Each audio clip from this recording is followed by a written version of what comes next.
about stuff this week?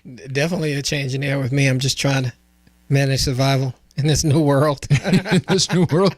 Sounds like a man that didn't vote for Trump.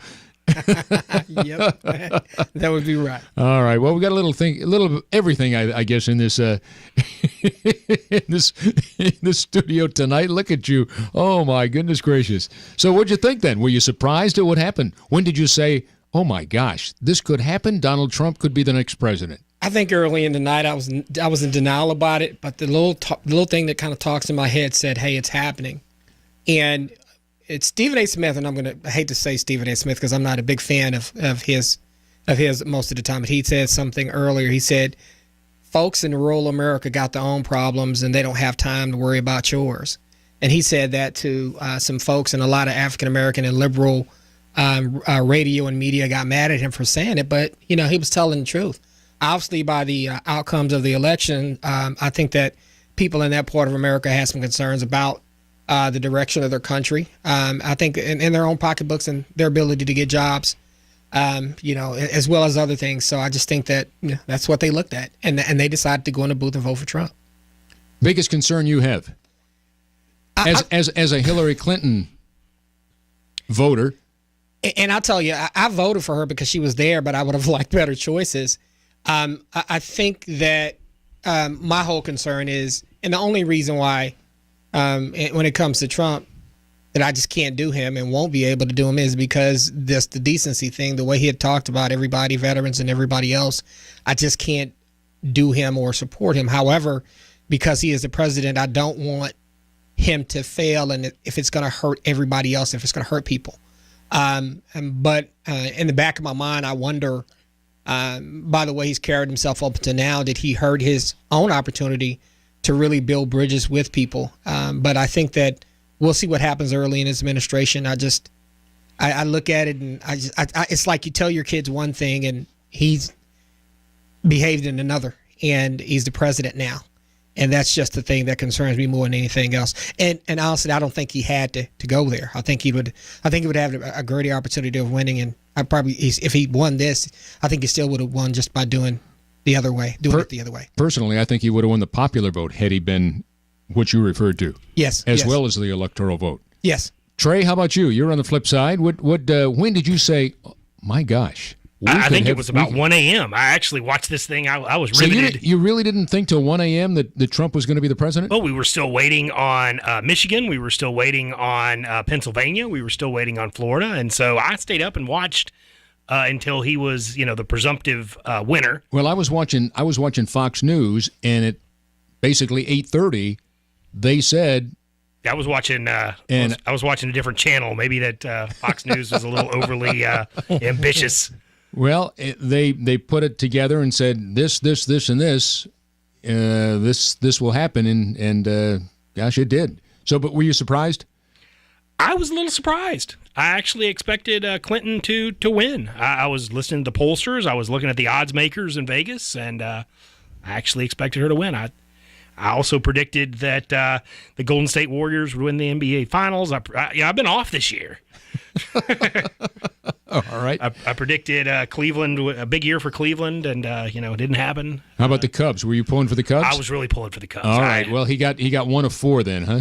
Yeah, you're right. I actually been a Cubs fan my whole life. My dad and I went up and watched the Cubs one time. This was in about 87 or so, before they got lights. This is the year before they got lights. Mm-hmm. It was just amazing. Well, that was a time to be there in the old days, as it was they the say. old days, yeah. And it just amazed me. The whole city of Chicago seemed to shut down for this Cubs game, and it was awesome. Well, let's talk about what took place last Tuesday. You voted for Trump. You were surprised, though, that Hillary didn't win. And I actually didn't vote for Trump. Oh, you didn't? No, I voted Libertarian. Okay. Because I thought last week you said you. Okay, all right.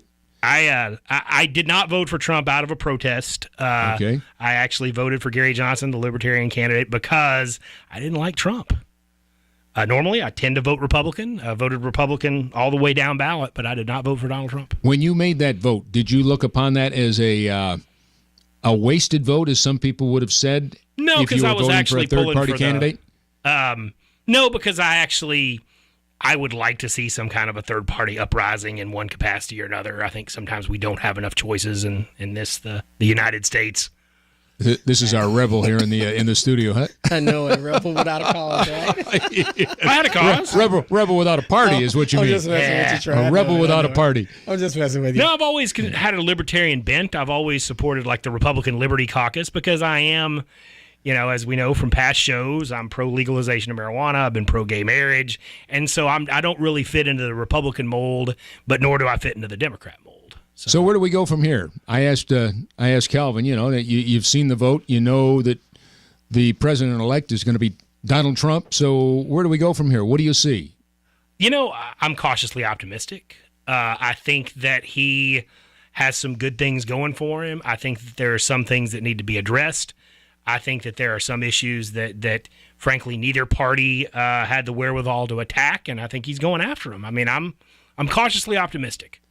And, of course, the three of us, and Steve included, although he is not here when we talk about Relationship Roundtable and getting along with one another wherever we might be, whether it be professionally, personally, whatever, we talk about the fact that everybody, because of this great country we live in, has a right to protest and speak their piece and speak their mind, and rallies, whatever they might be like, are not a bad thing. But when those rallies become riots, that is a bad thing.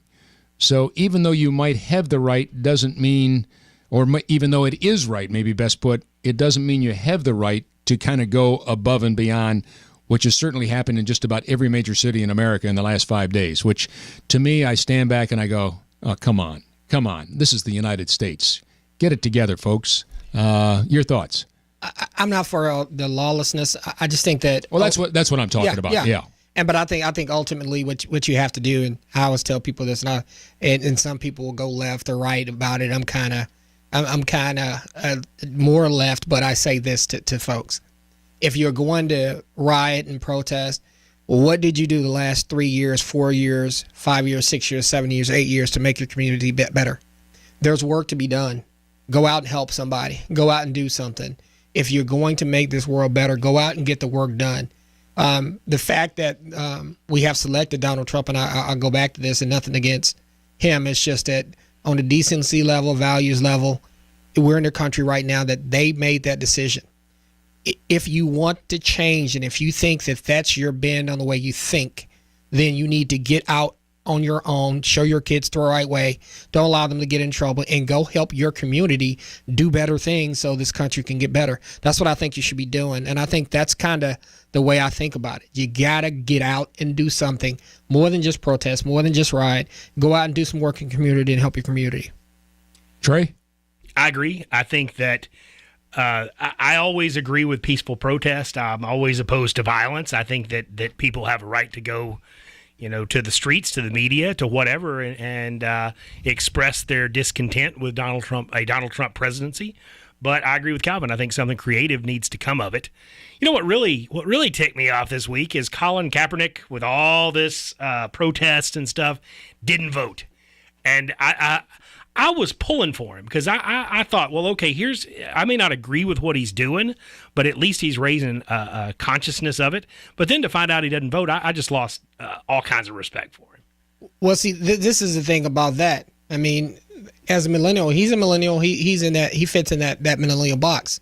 Get up and do something. Okay, it's good that you decided to do some help with communities and so on and so forth, but to not vote and then complain about it, it gets to a point where, yeah, I understand that you have some concerns, but let's get some work done for somebody. Play a part in the process, because people are going to follow you in playing a part of the process. If you're Colin Kaepernick, everybody's going to say, well, he didn't vote, I'm not going to vote. No, I don't want you doing that. People died for you to have the right to be able to do that. People were beaten, hit with bricks in their heads. Black folks and white folks took chances to give you an opportunity to be able to vote. You got to take advantage of that, or you disrespect the legacy. That's just how I feel about it. Yep. Understand. Totally understand. Couldn't agree with you more.